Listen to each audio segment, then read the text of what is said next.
إله إلا الله محمد رسول الله لا إله إلا الله محمد رسول الله.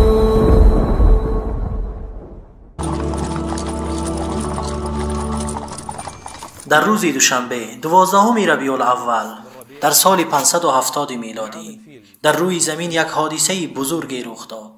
شیطانها سنگسار شدند، آسمان برای آنها زندان شد، قصر کسری زیر و رو شد و آتش مجوس خاموش گشت.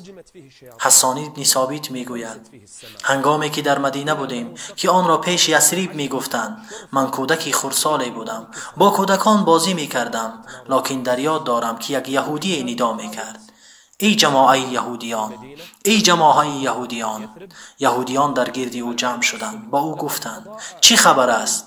گفت امروز ستاره احمد برآمد، امروز آن ستاره احمد ظاهر شد. آره، از این به بعد کارهای عجیبی رخ می‌دهند. بزرگترین تولد در تاریخ بشریت است. این روز تولد کیست؟ این روز تولد محمد صلی الله علیه و سلم است. اینجا خداوند برای بشریت رحمتش را فرستاد. بزرگترین و آسانترین ولادت این ولادت پیامبر صلی الله علیه و سلم بود. وقتی که محمد در این روز تولد شد، مادرش آمینه گفت یک نوری از من برآمد که آسمان را روشنی می کرد. من در این نور قصرهای شام را دیدم.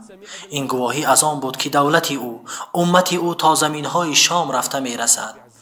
این چیز بود که مادرش دیده بود. چه لحظه های خوشی و چه خوشبختی و سعادت خوبی بود این نوزادی که خداوند برای عالمیان فرستاد صلی الله علیه و سلم. تولد او یک نوری بود که تمام عالم را روشن ساخت صلی الله علیه و سلم. روزی که محمد صلی الله علیه و سلم تولد شد، آن روز روزی خوشبختی بود. او با عنایت و رحمت پروردگار عالمیان پاک و معصوم تولد شد. این خبر را بابایش عبدالمطلب شنید. صدای این طفل نوزاد را شنید. این طفلی که همچون یک نور برای بشریت آمده است. این کودک نوزاد را پیش از همه به دست بابایش عبدالمطلب دادند. او را در آغوش گرفت و از روی مبارکش بوسید و شتابان به سوی کعبه برای طواف کردن رفت. با کی رفت؟ با پاکترین پاک ها، با مصطفی صلی الله علیه و سلم. با این نوزادی که فرشته ها در آسمان بر او سلام و درود می فرستند، بلکه خداوند نیز با او درود می فرستد. عبدالمطلب این طفل نوزاد را گرفته در گرد کعبه با آن طواف می کرد. او از مهمان نو، از این طفل نوزاد خیلی خرسند بود، شاد و مسرور بود. سپس او را آورده به مادرش آمینه که از این نوزاد بسیار شاد بود سپارید و گفت من او را محمد نام گذاشتم، من او را محمد نام گذاشتم. چه خوش سعادتی بود آن روز برای تمام بشریت. فی ذلک اليوم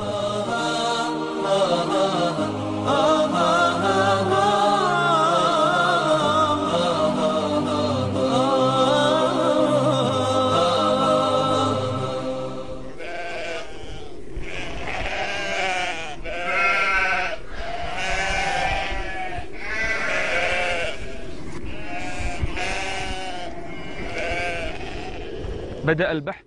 بحث ها شروع شد. کی محمد را شیر می دهد؟ در آن زمانها زنهایی بودند که از قبیله بنی سعد به مکه می آمدند تا کودکان را برای شیردهی با خود ببرند. در میان آن زنها زنی با نام حلیمه سعدیه بود. او با یک چهارپای آمده بود که آن لنگ بود، سست راه می رفت با یک خری لنگ. آن سال سال خشکی و قحطی بود. یک سالی بود که آنها چنین سال را هیچگاه از سر نگذرانیده بودند. حلیمه و شوهرش که حارث ابن عبدالعزی بود با هم آمده بودند. آنها یک کودکی نوزاد داشتند. حلیمه میگوید پیستانم آنقدر شیر نداشت که کودکم سیر شود. چه خیل باز یک کودک دیگر را بگیرم تا با او شیر بدهم. حتی که این کودکم شبهای دراز از گرسنگی گریه میکرد که از گریه سختی او ما خواب نمیکردیم. این گونه بود حالشان. پس چگونه باز طفلی برای شیردهی بگیرند؟ میگوید ما به مکه رسیدیم. برای هر زن رسول خدا صلی الله علیه و سلم پیشنهاد کرده شد تا با او شیر دهند. همه آنها رو گردانیدند. چرا؟ وقتا که دانستند او یتیم است، گفتند با این کودک یتیم ما چی کار میکنیم؟ پدر که ندارد، از بابای و مادرش آنقدر فایده هم نمیرسد. میگوید همه ما او را قبول نکردیم و جویای دیگر کودکان شدیم. هر یکی از این زنها برای خود طفل شیرخواره پیدا کرد. تنها من ماندم که کسی را نیافتم. بسیار ضیق و غمگین شدم. به شوهرم گفتم به خدا سوگند من به طفل شیرخواره از اینجا نمی روم. می روم همان کودک یتیم را می گیرم. شوهرم گفت بگیر آن کودک را، شاید خداوند برکت را به سبب او بیارد. می گوید محمد را گرفتم. این را نمی خواستم، لیکن غیر او کسی را نیافتم. او را گرفتم و به سوی چهارپایمان برگشتیم تا اینکه به کاروانی که آمده بودیم به آن برسیم. وقتا که خواستم با او شیر بدهم، پیستانم را به او دادم. او بخورد و سیر شد. گفت به برادری او دادم، کودکی گرسنه خودم. او نیز به سیری بخورد. آن هر دو را خواب برد که چندین روزها بود که کودکی من خواب خوب را ندیده بود. وقتا که صبح شد، شوهرم به من گفت این کودکی که تو گرفته بسیار با برکت است. من گفتم از خدا چنین چیز را انتظارم. میگوید حتی آن گوسفندانی که ما داشتیم شیر نداشتند، پیستانهای آنها پر شده بود. حتی وقتی آمدن آن خری ما چنان به سرعت می آمد که دیگر زنها به من می گفتند ما را انتظار شو ای حلیمه، این خر را از کجا گرفتی و آن خری که به مکه رفته بودی او کجاست؟ گفتم این همان خر است. آنها گفتند این خر چی بلایی دارد؟ اما نمی دانستند که اینجا مقصد نه این خر است و نه آن گوسفندان و نه آن شیر فراوان. این همه از برکت این بهترین شخصی آفریده خداوند است. این از برکت محمد صلی الله علیه و سلم است. هر جایی که می رفت آنجا با برکت می شد. حتی وقتی که به قبیله بنی سعد آمده بود، آنها به خشکسالی و قحطی گرفتار شده بودند. نه زراعت بود و نه سبزه‌ای که چارپایان بخورند تا شیر بدهند. اما بعد از آمدن محمد صلی الله علیه و سلم، پیستان گوسفندان حلیمه پر از شیر شد.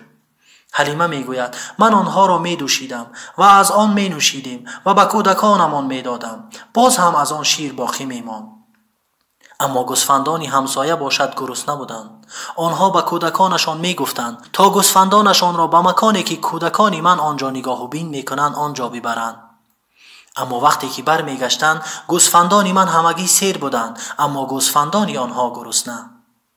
این شیر نه از برکت حلیمه بود و نه از برکت آن مکان. این همه از برکت محمد صلی الله علیه و سلم بود. میگوید این 2 سال برای من چنان با خیر و با برکت گذشت که ما در عمر خود چنین سالها را ندیده بودیم. وقتا که 2 سال پوره شد، من باید او را به مادرش برمیگردانیدم. اما من این را نمیخواستم. من او را به مادرش برگردانیدم و با او گفتم بمان این کودک با من 1-2 سال دیگر بماند. آمینه راضی نشد. من با او گفتم در مکه هر گونه بیماری ها است، او باز بیمار نشود. از او بسیار خواهش کردم تا اینکه راضی شد. میگوید او را با خود آوردم. میخواستم تا باز برکت زیادتر شود. او روزی با برادری رضاییش مشغولی بازی بود. ناگاه 2 مردی می آید که در تن لباسی سفید داشتند. با محمد نزدیک می شوند. آن 2 مردی که در تن لباسی سفید داشتند او را گرفتند. آنها 2 فرشته ای از جانب خداوند بودند.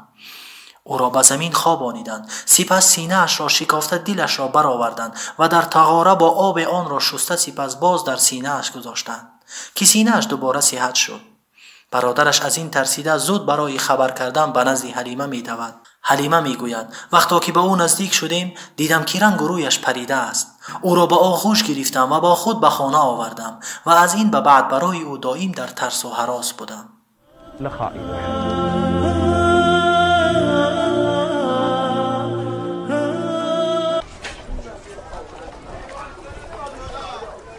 لما رأت حليمة وقتا که حلیمه مادری رضایی پیامبر دید که با این کودک با محمد صلی الله علیه و سلم چنین رخ داد، یعنی سینه او شکافته شد، او ترسید. شوهری او نیز ترسید. شوهری او پدری رضایی پیامبر صلی الله علیه و سلم با او گفت دیدی که با او چی رخ داد؟ شاید بعد از این چیزی دیگری با او روی دهد که با او ضرر رساند. او را به اهل و عائله‌اش برگردان. سپس حلیمه او را زود به مادرش آمینه برگردان. نزد او در آمد. آمینه گفت چه چیز تو را به اینجا آورد؟ گفت خداوند فرزندی تو را کلانک کرده است و خواستم او را برای تو برگردانم.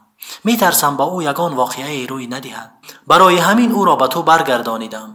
آمینه گفت ای حلیمه تو برای بردن او بسیار حریص بودی. گفت آره، لکن اینجا مسئله دیگر چیز است. گفت با من بگو چی شده است؟ حلیمه تمام آن حادثه شکافتن سینه پسرش را با او نقل کرد. مادر پیامبر نترسید. با او گفت: ای حلیمه، آیا می ترسی که این چیز از جانب شیطانی است؟ گفت: آره. آمینه با تمام باوری با او گفت: شیطان راه برای او ندارد. این پسری من آینده بزرگی دارد. گفت: آیا می خواهی به تو یک چیز را بگویم؟ گفت: آره بگو. گفت: وقتا که او را تولد کردم نوری روشن شد و در آن نور من قصرهای شام را می دیدم و در وقت زایمان هیچ دشواری برای من نبود. این کودک را آینده بزرگ انتظار است.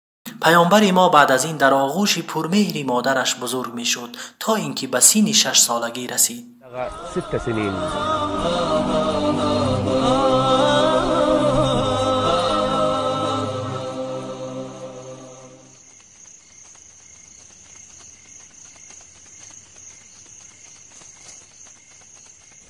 پیامبر ما صلی الله علیه و سلم در آغوش پرمهری مادرش آمینه آهسته آهسته بزرگ می شد تا اینکه به سن 6 سالگی رسید.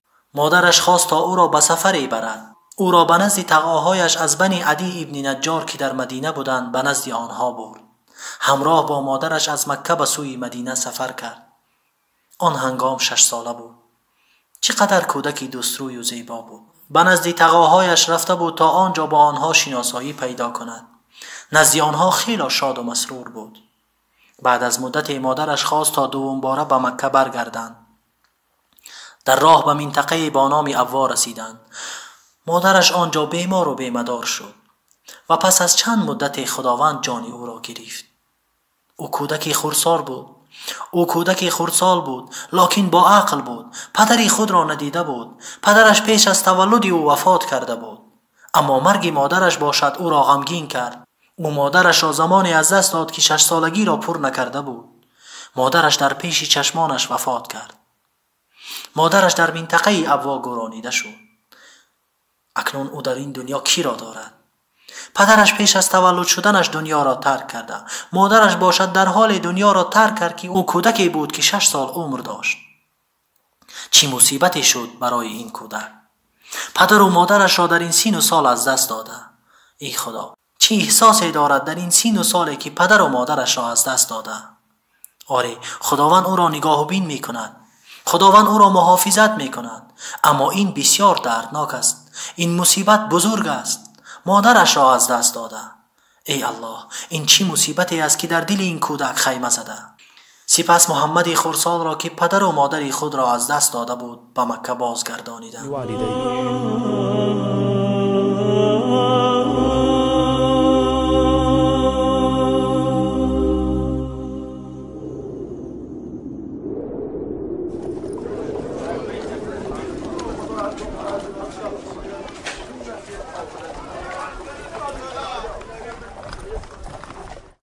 بعد از وفات مادرش بابایش سرپرستی او را به عهده گرفت که آن وقتا محمد صلی الله علیه و سلم 6 سال عمر داشت. بابایش عبدالمطلب پسری هاشیم سردار مکه کفیل محمد صلی الله علیه و سلم گردید و او را با فرزندان خود نگاه و بین میکرد. با عمکهای پیامبر محمد صلی الله علیه و سلم عادت هر روزه عبدالمطلب این بود که هرگاه سایه کعبه نمایان میشد پسرانش در زیر آن سایه جایی برای نشستن عبدالمطلب آماده میکردند. هیچ کس جرأت نمیکرد که در آن جا بنشیند تا اینکه عبدالمطلب آمده نشیند و سپس فرزندانش برای احترام در نزد پدر می نشستند. اما محمد صلی الله علیه وسلم هنگامی که خردسال بود پیش از عمکهایش، پیش از اینکه بابایش بیاید و بنشیند می آمد و آنجا می نشست. فرزندان عبدالمطلب عمکهایش کوشش می کردند تا این کار را نکنند و او را از این چیز باز می داشتند، اما عبدالمطلب می گفت بگذارید بنشیند و او کار نگیرید، زیرا این کودک را آینده بزرگی در انتظار است.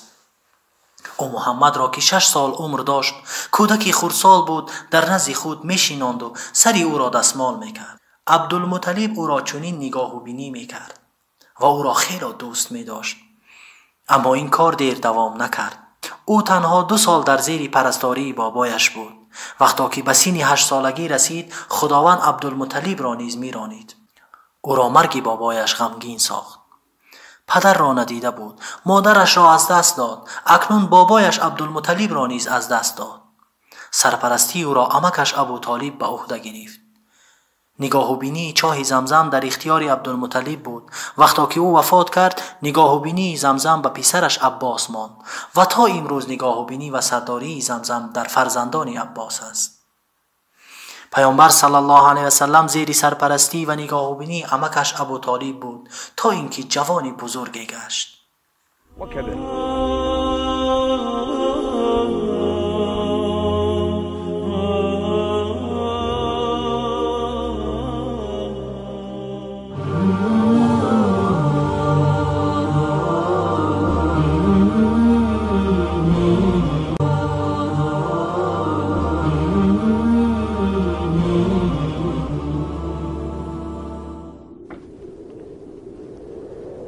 ظل النبي پیامبر صلی الله علیه وسلم زیر سرپرستی عمکش ابو طالب بود.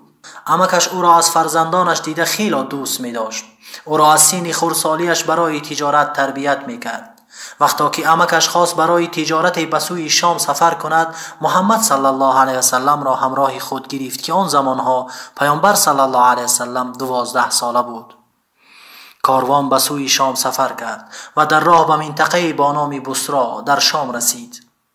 وقتی که این کاروان به آن منطقه رسید، آنجا در یک عبادتخانه راهب مشغول عبادت بود و او از آن عبادتخانه اش بیرون نمی شد. دائما مشغول عبادت بود. اما وقتی که این کاروان را دید، از آنجا برآمد و به سوی آن کاروان رفت. به آنها نگاه میکرد تا اینکه نزد محمد صلی الله علیه و سلم رسید. او کودک بود، 12 سال عمر داشت. آن راهب به نشانه های او را نگاه کرد و یک نشانه ای را یافت. یقین پیدا کرد و از آنها سوال کرد. گفت کی سرپرست این کودک است؟ او را نزد ابو طالب روان کردند. از ابو طالب پرسید تو کی هستی؟ گفت من پدری همین کودک هستم. آن راهب گفت نه، این کودک را نباید پدرش زنده باشد. گفت این پسری برادرم است. گفت اکنون راست گفتی. گفت درباره او چی میگویی؟ راهب گفت وقتا که شما به اینجا می آمده، تمامی سنگریزه ها و درختان سجده می کردند و من علامتی را در او دیدم که او در آینده پیشوای تمام عالم می گردد. این یک رحمتی برای عالمیان خواهد شد. الذين آتيناهم الكتاب يعرفونه كما يعرفون أبناءهم وإن كثيرا منهم ليكتمون الحق وهم يعلمون الحق من ربك فلا تكونن من الممترين وأكرمهم. آن راهب آنها را مهمانداری و اکرام کرد. و هر قافله را که از آنجا میگذشت چنین احترام نمیکرد. بعد از مهمانداری از ابو طالب پرسید که این کودک را به کجا میبرید؟ گفت به هر منطقه ای که برویم، برای خرید و فروش، برای تجارت. راهب با او گفت این کار را نکن، زیرا من این کار را برای او امان نمی بینم. اگر کسی از آینده او با خبر شود، با او ضرر می رساند. ابو طالب گفت چیکار کنم؟ مصلحت من به شما این است که به مکه بازگردید، او را به آن جایها نبرید. ابو طالب نصیحت آن راهب را قبول کرد. نام آن راهب بحیرا بود.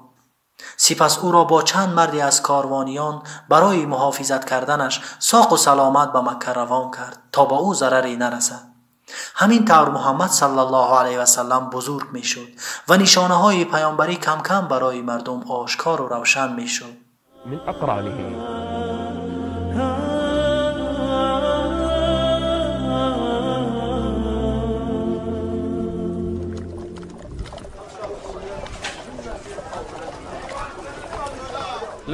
وقتا که پیامبر صلی الله علیه وسلم به سن 20 سالگی رسید، در مکه جنگی صورت گرفت. سبب این جنگ در آن بود که مردی از قبیله کنانه و قریش که آنها از یک طرف بودند، مردی از آنها چند مرد دیگر را از قبیله قیس به قتل رسانید. این جنگ بین آنها در عکاظ صورت گرفت. پیامبر صلی الله علیه وسلم که 20 ساله بود در این جنگ اشتراک کرد. او برای عمک‌هایش تیرهای نیزه را آماده می‌کرد. این جنگ چند مدتی دوام کرد. از دو طرف خیلی ها کشته شدند. مصیبت در آن بود که این جنگ در ماه‌های حرام صورت گرفته بود. از این سبب این جنگ را جنگ فجار، یعنی از حد گذشتن می نامند. زیرا مردم در این جنگ از حد گذشته بودند که از روی عادت باید آنها در این ماه‌ها جنگ نمی کردند. وقتا که روز در حال به آخر رسی بود، هر دو طرف اتفاق کردند تا صلح بکنند. و به خلاصه آمدن که کشته شده های دو طرف را حساب کنند. اگر از کدام طرف زیاد کشته شده باشد، طرف دیگری به آنها خونبها باید پردازد. این جنگ را جنگ فجار می نامند. بعد از این جنگ در مکه باز حادثه دیگری رخ داد. مردی از قبیله زید برای تجارت به مکه آمده بود. مردی با نام عاص ابن وائل سهمی با او تجارت کرد. وقتا که مالها را از او گرفت، پولش را نداد. آن مرد خیلی کوشش کرد، اما عاص پول مالهای او را بر نگردانید. به مردم مراجعت کرد: کی میتواند پول مالهای مرا از او بگیرد؟ هیچ کس جرأت نکرد تا در برابر او بر ضد عاص ابن وائل بایستد. و این مرد زبیدی به کوه ابی قبیس برآمد و با صدای بلند شعر خواند که آن شعر مردم را به سوی کمک همدیگر راهنمایی میکرد. آواز او را زبیر ابن عبدالمطلب شنید. با او گفت: چی شده است تو را؟ آن مرد تمام ماجرا را برای زبیر قصه کرد. زبیر به مردم گفت: ای مردم، شما را چی شده است؟ مردی برای تجارت به این حرم می آید و کسی از شما مالهایش را می گیرد، به او ظلم می شود. آیا کسی از شما به او کمک کرده نمی تواند؟ تمام رئیسان قبیله ها جمع شدند. بعد آن جنگی که گذشته بود، سردار قبیله های قریش جمع شدند. از بنی هاشم، بنی عبدالمطلب، بنی زهره و دیگر قبیله ها جمع شدند و پیمانی بستند با نام حلف الفضول، یعنی پیمان مردانگی. این پیمان در خانه عبدالله پسر جدعان بسته شد. این یک مردی با آبرو و یکی از سرداران مکه بود. و بین آن جمع آمدگان نبی امام محمد صلی الله علیه وسلم نیز بود. چرا آنجا حاضر بود؟ زیرا او صادق و امین بود. چرا آنجا حاضر بود؟ زیرا مردم سخنان او را دوست می داشتند. چرا آنجا حاضر بود؟ زیرا او باید در چنین پیمان ها اشتراک می کرد. و چی چیز پیمان بسته بودند؟ پیمان بسته بودند به اینکه هر کی از اهل مکه و یا از اهل غیر مکه که در این حرم ظلم می بیند، همه یک جا شده آن مظلوم را کمک می کنند. تمام اهل قریش. پیامبر صلی الله علیه وسلم درباره این پیمانی که بزرگترین پیمان بود در آن زمانها، بلکه هیچ عربی تا آن زمان به چنین پیمان حتی فکر هم نکرده بود، چنین گفته است: به تحقیق مرا به پیمانی که در خانه عبدالله پسر جدعان دعوت کردند، برایم از شتران سرخموی دیده محبوب تر است. یعنی اگر مالهای زیادی برای عوض کردن چنین پیمان میدادند، راضی نمی شدم، قبول نمی کردم. سپس پیامبر صلی الله علیه وسلم گفت: اگر در اسلام نیز به چنین پیمان دعوت شوم، حتما آن را قبول خواهم کرد. یعنی هر پیمانی که برای محافظت از مردم باشد و از جانب هر کی باشد قبول می کنم. و پیامبر صلی الله علیه وسلم چنین بودند. فرقی نمی کرد که آن مظلوم کیست، مسلمان است یا غیر مسلمان. مهم آن بود که باید مظلوم را یاری کرد. میان اهل مکه و دیگر قبیله ها آوازه این پیمان پهن شد که اهل مکه همیشه در بری مظلوم می ایستند تا آن دم که قصاص را از ظالم بگیرند. فرقی نمی کند آن مظلوم از مکه باشد یا از جای دیگر. و بعد از این جایگاه قریش و اشرافان و سرداران قریش بین دیگر قبیله ها بالا رفت. پیامبر صلی الله علیه وسلم یتیمی بود. خداوند او را بزرگ کرد. چیزی از مال نداشت. گوسفند چرانی می کرد و هر نبی گوسفند چرانی کرده است. گوسفند چرانی می کرد و با مزد آن زندگی می کرد. وقتا که بزرگتر شد به تجارت مشغول شد و صاحب اندک مال گشت و خداوند او را غنی گردانید. خداوند او را از خردسالیش محافظت می کرد. ألم يجدك يتيما فآوى ووجدك ضالا فهدى ووجدك عائلا فقيرا ووجدك عائلا فأغنى. خداوند پیامبر را از خردسالیش محافظت میکرد. او یتیمی بود که خداوند او را جای و مکانت داد و تنگ دست و فقیری بود و خداوند او را بای گردانید. ربنا جل وعلا